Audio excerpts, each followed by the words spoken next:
tadi menarik kalau kita simak, saya mungkin highlight sedikit dari pernyataan tenaga pengajar, pendidik dan lain sebagainya. Ya.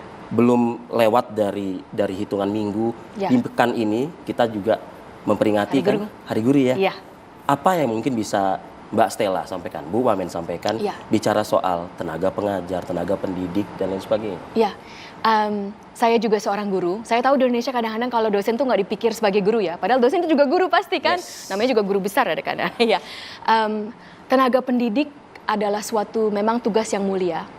Tetapi kalau saya boleh, ini karena semua orang sudah tahu ya. Tapi saya juga ingin memberikan fokus kalau untuk saya pribadi. Tenaga pendidik itu adalah suatu pekerjaan yang begitu menyenangkan. Wow.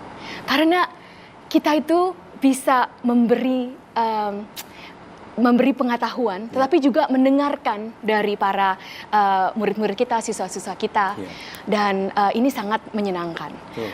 Dan passion juga mungkin ya kali ya? Ya, karena waktu kita menerangkan dan berdiskusi itu juga menyenangkan. Itu yang pertama kalau saya memikirkan tentang mahasiswa saya. Tetapi kebetulan, Mas Arief, mungkin banyak yang tidak tahu, penelitian saya adalah mempertanyakan dari mana asal inteligensi. Nah, inteligensi ini bukan berarti inteligensi Einstein, bukan. Tetapi begitu banyak inteligensi. Misalnya, kalau saya bilang, oh Mas Arief kenapa ya tangannya begini ya? Nah, kalau coba ya, kalau dipikirkan fisika dan matematikanya bisa membuat tangan seperti ini, itu rumit, sangat rumit. Nah, inteligensi itu dari mana datangnya? Nah, itu termasuk juga bagaimana kita bisa belajar bahasa tanpa diajarin. Anak-anak umur 3 tahun itu sudah hampir sempurna bahasanya, tapi tidak ada yang pernah mengajarkan. Nah, itu adalah yang dipertanyakan oleh saya, dan dari penelitian itu saya melihat, oh begitu banyak yang manusia sudah punyai sejak awal, kemampuan berpikir sejak awal. Sehingga kalau kita tahu kemampuan berpikir awal itu sudah sangat tinggi, itulah menjadi tanggung jawab dan juga suatu kesenangan bagi tenaga pendidik, bahkan dari awal sekali, untuk bagaimana kita terus mengolah dan membina sesuatu yang pada dasarnya memang sudah bagus. Nah, itu di penelitian kita sering membilang bahwa anak-anak itu seperti ilmuwan kecil. Tapi ini bukan klise, tapi sungguh karena anak-anak itu memberi pertanyaan yang sangat logis. Dan itu kita tahu dari pengetahuan. Tapi itu seorang tenaga pendidik, bagaimana menjawab pertanyaan-pertanyaan itu.